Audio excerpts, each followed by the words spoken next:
ठीक है। तो इस तरह से नीचे एल स्क्वायर था, ऊपर एल था, तो एल से एल कट जाएगा, तो नीचे वाला जो एल बचा है ऊपर जाएगा तो एल की पावर माइनस बना देगा। तो ये जो प्रेशर है, उस प्रेशर का ये जो फॉर्मूला बना वो कहलाता है डायमेंशन फार्मूला। हम सबका बना सकते हैं इसे, डायमेंशनल फार्मूला। ठीक है, ओके।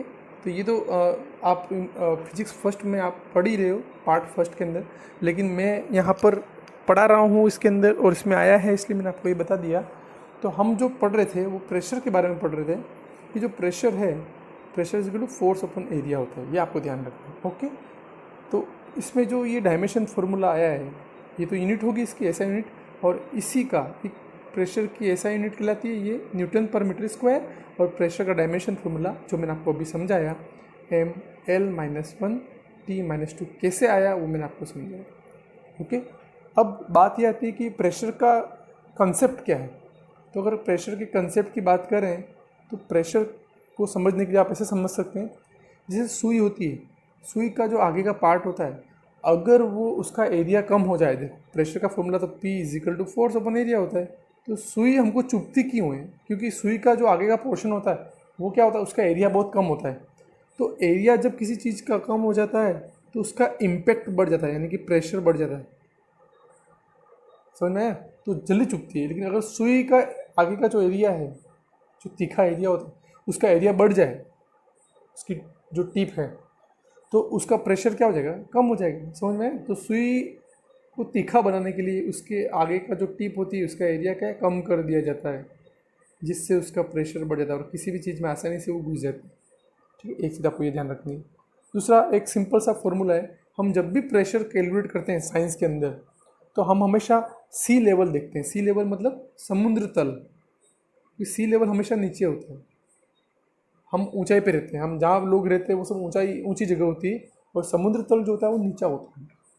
ओके, तो सी लेवल पे अगर देखा जाए तो सी लेवल पे अगर हम प्रेशर देखें तो वो स्टैंडर्ड प्रेशर होता है। तो इस तरीके से उस टाइप के प्रेशर को कहते हैं 1 एटमॉस्फेयर बोलते हैं। क्या बोलते हैं? 1 एटमॉस्फेयर। तो 1 एटमॉस्फेयर के लिए ATM यूज़ करते हैं हम, छोटा सा कीवर्ड है, इसको यूनिट भी कह सकते हो। 1 ATM यानी कि 1 एटमॉस्फेयर की वैल्यू होती है। इसकी वैल्यू हमेशा आप याद रखें, और कैसे आई वो भी हम आने वाले टॉपिक में पढ़ेंगे, पूरा डिटेल में पढ़ेंगे, पर अभी फ़िलहाल आपको इसी वैल्यू ध्यान में रखनी है। 1.013 इंटू 10⁵, 10⁵, पीछे लगता है PA। PA यूनिट है किसकी? प्रेशर की। क्या बोलते हैं इसको? तो इसको बोलते हैं PA, मतलब होता है, प्रोनाउंस करने के लिए आप इसको बोलेंगे पास्कल। क्या बोलेंगे? पास्कल। इसकी शॉर्ट फॉर्म है PA। PA, ठीक है, ये यूनिट है प्रेशर की। आप चाहें तो प्रेशर को पास्कल भी कह सकते हैं, और आप चाहें तो प्रेशर की यूनिट अभी आपने जस्ट पढ़ी थी न्यूटन पर मीटर स्क्वायर भी कह सकते हैं, ये भी कह सकते हैं और ये भी कह सकते हैं, दोनों यूनिट है, आप जो चाहें उसको यूज़ कर सकते हैं। ठीक है, ओके। तो इस तरीके से हमने ये वैल्यू पढ़ी। एक और सी सिंपल फार्मूला है जो आपको पढ़ना है, क्योंकि वो कभी भी आ सकता है, कहीं पर भी यूज़ हो सकता है, वो है density is equal to mass upon volume. ये फार्मूला हमेशा याद रखें। ये जो सिंबल दिख रहा है आपको, इसको कहते हैं रो, RHO, प्रोनाउंस करते हैं RHO, रो। क्या होता है ये? किसका सिंबल है? जनरली किसके लिए यूज़ करते हैं? डेंसिटी के लिए। तो ये रो जो है वो किसको रिप्रेजेंट करता है? डेंसिटी। ओके, ये जो M है वो किसको रिप्रेजेंट करता है? मास। और V है वो वॉल्यूम, सॉरी ना, ये वेलोसिटी नहीं, वॉल्यूम है। तो डेंसिटी इज इक्वल टू हो जाएगा मास अपॉन वॉल्यूम, ये हमारा फॉर्मूला बनेगा। ठीक है, तो ये भी आपको ध्यान रखना है, ये कहीं ना कहीं आपका यूज़ होगा। इसके बाद इसकी यूनिट अगर निकालना चाहे तो क्या निकलेगी? तो देखो, डेंसिटी यानी कि रो इज इक्वल टू मास को किस में रिप्रेजेंट करते हैं? किलोग्राम में। मास के लिए क्या यूज़ करते हैं? किलोग्राम। और वॉल्यूम के लिए क्या यूज़ करते हैं? वॉल्यूम के लिए हमेशा यूज़ करते हैं मीटर क्यूब, यानी कि मीटर की पावर 3। तो डेंसिटी यानी कि ये डेंसिटी की यूनिट क्या होगी? डेंसिटी की यूनिट होगी किलोग्राम पर मीटर क्यूब। किलोग्राम पर मीटर क्यूब, ये डेंसिटी की यूनिट हो जाएगी। ओके, ये आपको अच्छे से ध्यान रखना है। ओके ओके, देखिए नेक्स्ट हमारा जो टॉपिक है प्रेशर के बाद वो है पास्कल लॉ। पास्कल जो है वो साइंटिस्ट का नाम था, तो साइंटिस्ट जो था पास्कल, पास्कल्स लॉ ऐसा लिख, ठीक है। पास्कल्स लॉ, यानी कि साइंटिस्ट ने एक लॉ दिया था या नियम दिया था, उसके बारे में बात करेंगे। जैसे एक कोई हमारे पास कोई ऑब्जेक्ट है, ये पूरा अंदर पानी भरा हुआ है, कोई ऐसा अपने पास ये इसमें पानी भरा हुआ है और उसके अंदर हमने प्रिज्मेटिक एलिमेंट रखा हुआ है, यानी कि प्रिज्म शेप का ऐसा प्रिज्मेटिक एलिमेंट है, ठीक है। ये अंदर पानी में इसको रखा हुआ है, ओके। तो इसकी सरफेस ए बी सी है, ये ए बी सी, ओके। ऐसी सरफेस ये डी ई एफ सरफेस। और देखो पास्कल लॉ क्या होता है, जब भी पानी के अंदर, यानी कि जो स्थिर पानी होता है, यानी कि पानी मूव नहीं होना चाहिए, बिल्कुल स्टैटिक, ठीक है। स्टैटिक वाटर के अंदर, जैसे कि जहाँ पर कोई मोशन नहीं होता, पानी हिलता डुलता नहीं है, ऐसे वाटर के अंदर ऑब्जेक्ट, कैसा ऑब्जेक्ट, ये प्रिज्म जैसा ऑब्जेक्ट है ना, उस ऑब्जेक्ट को भी हमने ऐसा स्टैटिक रखा हुआ है पानी के अंदर। तो क्या होता है, जब कोई भी ऑब्जेक्ट पानी के अंदर या वाटर के अंदर, लिक्विड के अंदर जब स्टैटिक रहता है, यानी कि स्थिर रहता है, रेस्ट कंडीशन में रहता है, और उसके सारे पॉइंट अगर सेम हाइट पे या सेम डेप्थ पे अगर होते हैं, तो उसकी सरफेस के ऊपर जो प्रेशर लगता है वो क्या लगता है, सेम लगता है। सभी पॉइंट पे प्रेशर क्या लगेगा, सेम लगेगा। तो पास्कल्स लॉ में यही मेन है कि जब हाइट सेम होती या पानी में जो गहराई होती है अगर वो सेम हो, ओके, पानी के अंदर जो गहराई है वो अगर सेम हो, सारे पॉइंट एक ही गहराई में हो या एक ही हाइट पे हो, और वो ऑब्जेक्ट जो है पानी के अंदर जो है वो अगर रेस्ट कंडीशन में, यानी कि बिल्कुल हिल डुल नहीं रहा है और पानी भी स्थिर है, पानी भी नहीं हिल डुल रहा है, उस कंडीशन के अंदर उस ऑब्जेक्ट के सारे पॉइंट पे, सारी जगहों पे लगने वाला प्रेशर क्या रहता है, सेम रहता है। इसी को है हम क्या कहते हैं, पास्कल लॉ कहते हैं।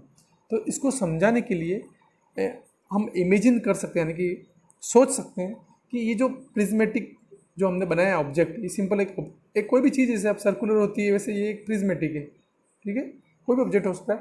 तो ये जो ऑब्जेक्ट है, अब इसका ये पॉइंट थोड़ा ऊंचा है, ये थोड़ा इधर है, ये दोनों एक पॉइंट एक लेवल पे, लेकिन ये ऊंचा है। लेकिन हम ऐसा इमेजिन करें, ऐसा मान लें कि ये जो ऑब्जेक्ट अगर बहुत छोटा है, यानी कि बहुत ज़्यादा छोटा है, ठीक है, एक चींटी की साइज़ का समझ लेते हैं, इतना छोटा है, तो हम ऐसा कह सकते हैं कि इसका ये वाला पॉइंट, जितने भी पॉइंट है वो सब भी एक ही हाइट पे आ जाएंगे क्योंकि बहुत छोटा हो गया, ठीक है। तो हमने ऐसा इमेजिन कर लिया कि ये ऑब्जेक्ट पानी में जो रखा हुआ है वो बहुत छोटा है, तो इसके सारे पॉइंट क्या आ जाएंगे, सेम हाइट पे आ जाएंगे। तो सेम हाइट पे आने से क्या होगा, आपने ग्रेविटी के बारे में पढ़ा है, आसमान में आप कोई भी चीज़ उछालते हो तो वो चीज़ वापस अर्थ पे आती है, धरती पे आ जाती है। क्यों आती है, क्योंकि अर्थ का क्या लगता है, ग्रेविटेशन फोर्स लगता है ना। तो ऐसा ही यहाँ पर भी होता है, पानी में कोई भी चीज़ रखते हैं हम, उसके हर पॉइंट पे क्या लगता है, ग्रेविटी फोर्स लगता है, अट्रैक्शन फोर्स लगता है, खींचने वाला फोर्स लगता है ज़मीन की तरफ, अर्थ की तरफ, ठीक है। तो वो अगर सेम हाइट पे है या सेम डेप्थ में है अगर पानी में, तो अर्थ का जो भी अट्रैक्टिव फोर्स है या ग्रेविटेशन फोर्स है वो भी क्या लगेगा, सेम लगेगा। तो ग्रेविटेशन फोर्स उसके ऊपर क्या लगता है, सेम लगता है। तो इस कंडीशन में क्या होता है, पास्कल लॉ के हिसाब से उस बॉडी पे या उस ऑब्जेक्ट, जैसे यहाँ हम ये ऑब्जेक्ट यूज़ कर रहे हैं, तो उसके हर पॉइंट पे प्रेशर क्या लगेगा, सेम लगेगा। तो इसको हम इस तरीके से भी समझ सकते हैं। प्रेशर का फॉर्मूला क्या होता है, मैंने आपको अभी पढ़ाया, प्रेशर इज इक्वल टू क्या होता है, फोर्स अपॉन एरिया, ठीक है। तो यहाँ पर देखो, यहाँ पर 3 फोर्स लग रहे हैं, ये जो सरफेस है इस पर एफ सी लग रहा है, यानी कि force on point C, surface C है ना, ऐसे फोर्स ऑन सरफेस ए, ऐसे फोर्स ऑन सरफेस बी। तो इसका अगर हम फॉर्मूला बनाए तो क्या बनेगा प्रेशर के लिए, तो इसका फॉर्मूला बन जाएगा जैसे एफ बी अपॉन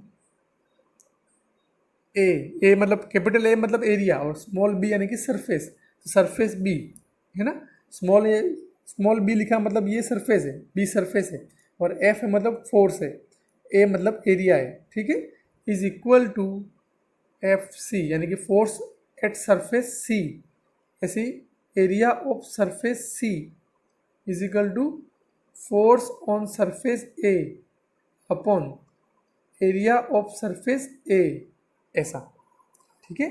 तो कैपिटल ए है वो एरिया है, कैपिटल एफ है वो फोर्स, और स्मॉल ए बी सी जो है वो सरफेस को शो कर रहा है, उस सरफेस पे लगने वाला फोर्स। जैसे बी है तो उस स्मॉल बी वाले यानी कि हमारा बी वाला कौन सा हो गया, ये वाला, ये बी सरफेस, ये कौन सी हो गई सी सरफेस, ये कौन सी हो गई ए सरफेस, ऐसे समझना है क्योंकि पानी टच तो होगा, सरफेस पे पानी टच होता ही है और हमेशा पानी परपेंडिकुलर फोर्स लगाता है, ध्यान रखना।